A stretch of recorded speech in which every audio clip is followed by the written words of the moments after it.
Olá pessoal, meu nome é Rafael Guzmão Dias Svizer, sou advogado em Minas Gerais, especialista em direito do consumidor e falaremos hoje sobre a importância do PROCON na desjudicialização da saúde. Tema este que tem uma tranquilidade para dizer, até porque fui dirigente de PROCON por mais de uma década.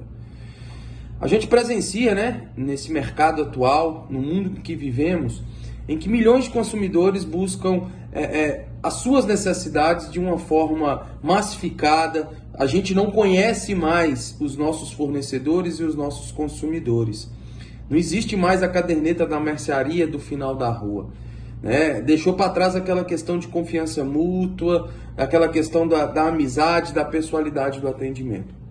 As relações de consumo que têm caracterizado pela continuidade, pela imprevisibilidade e pela velocidade com que elas acontecem. Só notar hoje o comércio eletrônico, a gente consegue e fará um negócio, comprará algum produto, independentemente de estarmos no mesmo local, no mesmo país, no mesmo estado. A gente, por um clique, a gente consegue comercializar ou adquirir algum produto. A pandemia veio, e a gente, isso ficará gravado, mas o momento em que estamos gravando isso aqui demonstrará e denotará que a pandemia veio só e tão somente para aumentar ainda mais a robotização das relações humanas, a desburocratização no sentido da realização de negócios, em que de casa a gente poderá realizar qualquer que seja o negócio.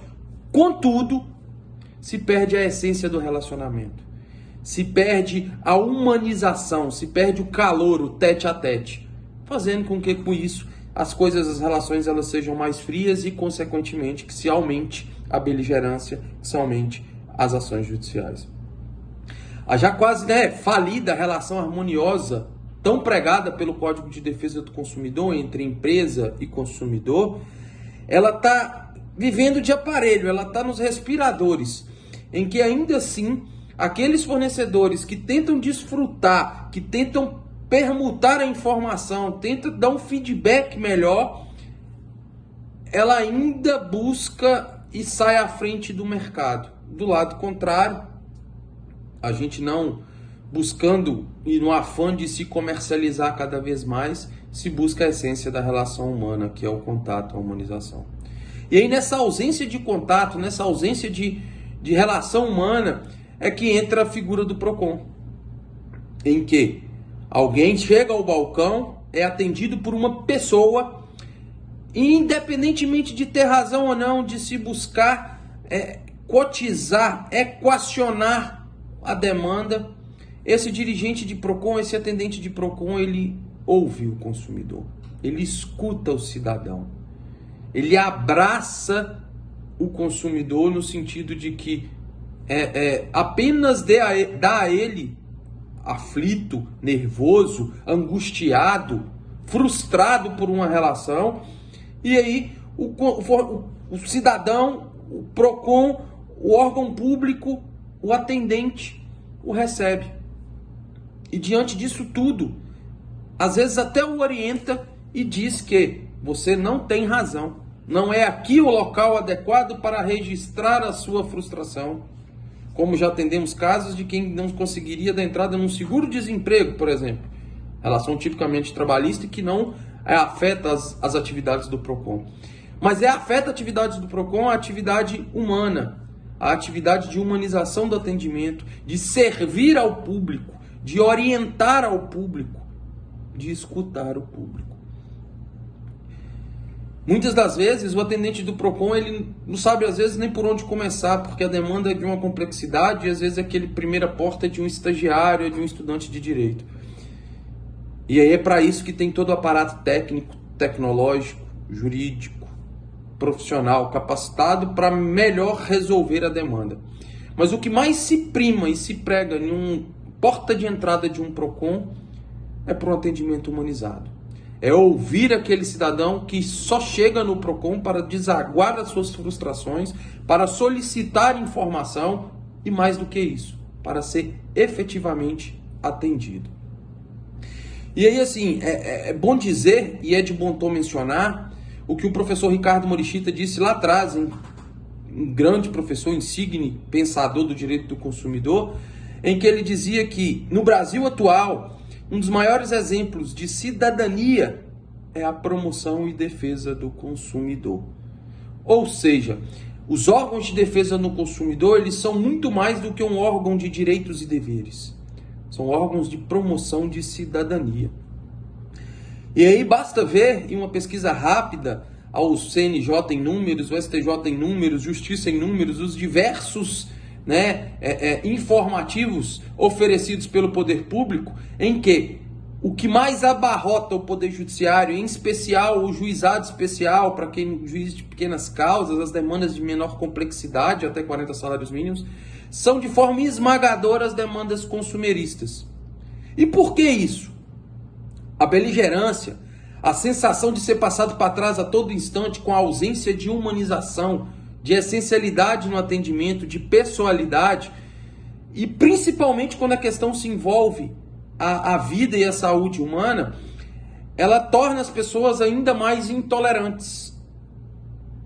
E por conta dessa intolerância ou dessa não receptividade do não como resposta, é que se abarrota, é que se judicializa, é que se busca a promoção da sua justiça, da sua verdade, através do endosso de uma sentença judicial. O PROCON, ele está entre essa intolerância e essa demanda judicial. Ele sendo atendido, ele tem um papel preponderante na questão da mediação, na questão da busca incessante pela composição do litígio. Ou seja, não é criar mais problema, ainda que o PROCON possa e tenha como uma das suas funções a aplicação de sanção cabível aos casos concretos.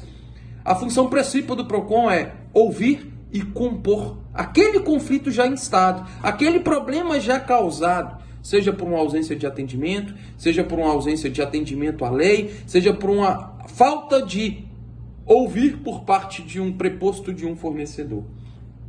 O PROCON busca e tenta de uma forma, e aí tem o poder estatal, se não o poder coibitivo, de coerção no sentido de impor a lei através das suas sanções administrativas. Mas a sua função principal, repito, é compor, é ouvir, é mediar, é já resolver a demanda ali instada.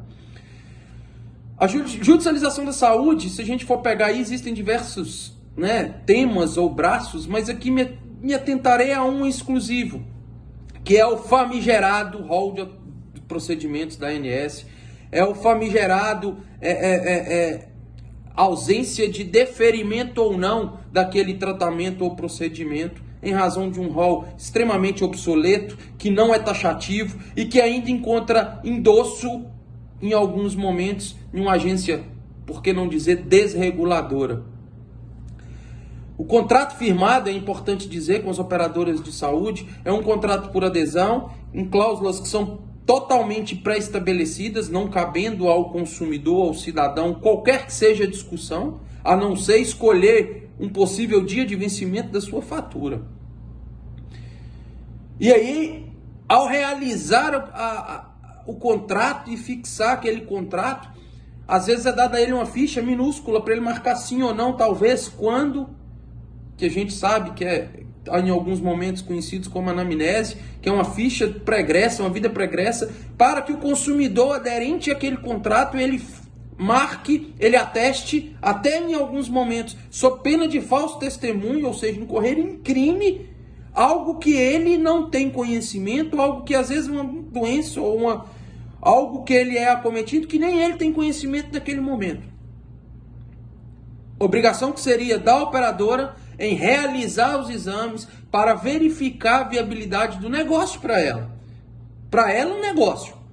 Para mim, você, cidadão consumidor, a oportunidade de ter assegurado um acesso mais rápido à saúde em razão do abarrotamento também do SUS. Importante dizer é que o cidadão ele paga por algo para que quando ele necessitar, ele terá algo eficiente, rápido, Como disse agora, evitando esse estrangulamento, esse abarrotamento que vive hoje o Sistema Único de Saúde. E aí é que os contratos de plano de saúde, eles são considerados na boa doutrina como contratos existenciais. Contratos existenciais são aqueles que as pessoas, uma das partes, não objetiva lucro.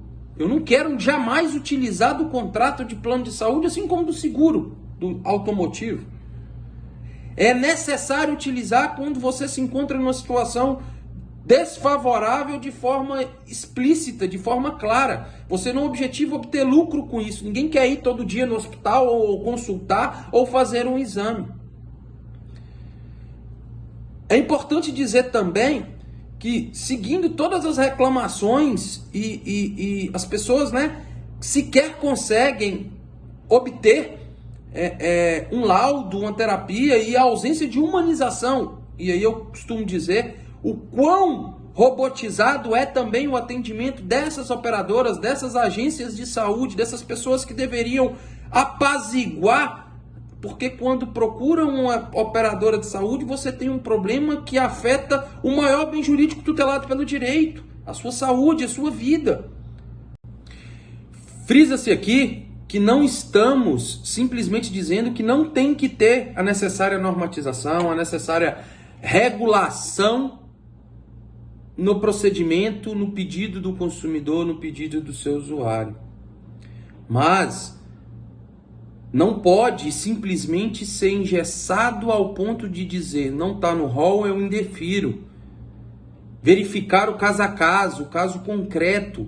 O analista, o auditor da operadora de plano de saúde, verificar o que o médico que solicitou aquele procedimento, aquele tratamento, aquela terapia, aquela cirurgia, o histórico desse paciente. E aí eu vou dizer algo que aconteceu comigo. Meu pai fez tratamento de CA, de câncer. Ele fez químio, ele fez rádio, ele fez cirurgia. E aí indicaram um tratamento que poderia dar uma sobrevida. Radioembolização por ítrio 90. Custava R$190 mil à época. Porque não estava no rol, o plano de saúde negou. A gente teve que judicializar e conseguir. E a prova nem foi para assim, não, faz isso. Mas porque o histórico do tratamento, todas as outras terapias já tinham sido tentadas, já tinham sido buscadas. Então, não é simplesmente olhar o rol, mas sim estudar o caso a caso, verificar o que já foi tentado dentro do rol, por assim dizer, ou o que já foi buscado para salvar o maior bem jurídico tutelado pelo direito. Eu repito, é a vida humana. Não tem por que eu discutir qualquer direito patrimonial antes de discutir saúde e a vida do ser humano. E aí dizendo que para harmonizar isso, me permitam até fazer uma leitura muito rápida do que o insigne professor Bruno Miragem diz. Ele fala que a imposição dos deveres ao fornecedor como efeito legal da relação de consumo previsto, e aí a gente fala da harmonização dos interesses dos participantes na relação, é dizer que o equilíbrio e a boa-fé vem junto a de viabilizado, né, de uma forma conjunta com o desenvolvimento econômico e tecnológico. O que o professor Bruno quis dizer com isso? Que a gente tem que, através do PROCON, que existe, né, essa conduta de retidão, de lealdade. Eu tenho que pagar o meu plano de saúde e quando eu mais preciso eu vou ter o meu pacto rompido ou frustrado por conta de um famigerado rol. E aí vem os órgãos de defesa do consumidor, primeiro para mediar, para compor, para abrir um processo administrativo, convidar para uma reunião, para uma audiência e falar, amigo, vamos estudar esse caso de forma concreta, de forma específica, sem se preocupar, por assim dizer, com o que está na famigerada e aí assim desregulada norma, obsoleta, ultrapassada. Não, atendendo todos os preceitos, os ditames consumeristas legais, com origem lá na nossa Constituição, o PROCON atuará, exercerá o seu poder de polícia para prevenir e reprimir, na medida que promove uma utilidade não para aquele cidadão, mas sim a toda a sua coletividade. O PROCON, ele atua na esfera administrativa de forma preventiva na educação, realização do ajustamento de conduta, falando tá errado, vamos trabalhar aqui, vamos fazer assim, assim é a melhor forma. De forma fiscalizatória, quando ele visita, e aí a gente tem, posso dar um exemplo, saindo da saúde, é fiscalização de preço de combustível, que está em moda agora, em voga agora em todo o país. E no final, na aplicação da sanção repressivo, para remediar aquela lesão sofrida por um consumidor através da sua reclamação, e que em alguns momentos, mas nem só desse consumidor, mas de uma coletividade. E aí, assim, para finalizar, eu tenho dois aspectos. Sobre o meu ponto de vista pessoal, é que nas ações envolvendo a saúde, existe a figura do dano eficiente. Ainda é mais barato não cumprir decisão judicial, pagar as possíveis astrentes, porque o judiciário, ao deferir uma liminar, ao deferir um tratamento, eu cito no meu artigo um exemplo de um medicamento, tratamento que custa 3 milhões de reais, devendo a operadora arcar sob pena de multa diária de 50 mil, por exemplo. Só que até o teto de 30 dias. Então é mais barato ela não cumprir com essa liminar e pagar no máximo 1,5 milhão do que pagar os 3 milhões do tratamento. É o que a gente chama de dano eficiente. É mais vantajoso economicamente não cumprir decisão judicial. E o papel do judiciário, ele é essencial na regulação da relação de consumo. E não venham me trazer falando que existe a indústria do dano. Porque na minha concepção, se existe a famigerada, a suposta expressão de indústria do dano, é porque existe uma matéria-prima da lesão muito mais farta. Existem muito mais formas de se lesar o cidadão de bem, o consumidor de boa fé. E concluindo, a vida humana não deve ser tratada de forma tão mercantilizada. E a prova disso é o crescimento exponencial da judicialização da saúde. Se a gente tivesse um atendimento individualizado, pessoal, de forma humanizada, a gente buscaria, a gente conseguiria tratar o ser humano como ele merece, o seu associado de plano de saúde como ele merece. Certeza absoluta que o judiciário, endossando os pleitos, os pedidos e condenando de forma exemplar, para não se repetir, para não se cair nessa celeuma dita agora do dano eficiente, a gente teria sim uma moralização e uma diminuição crescente, exponencial, progressiva da judicialização da saúde. Um grande abraço.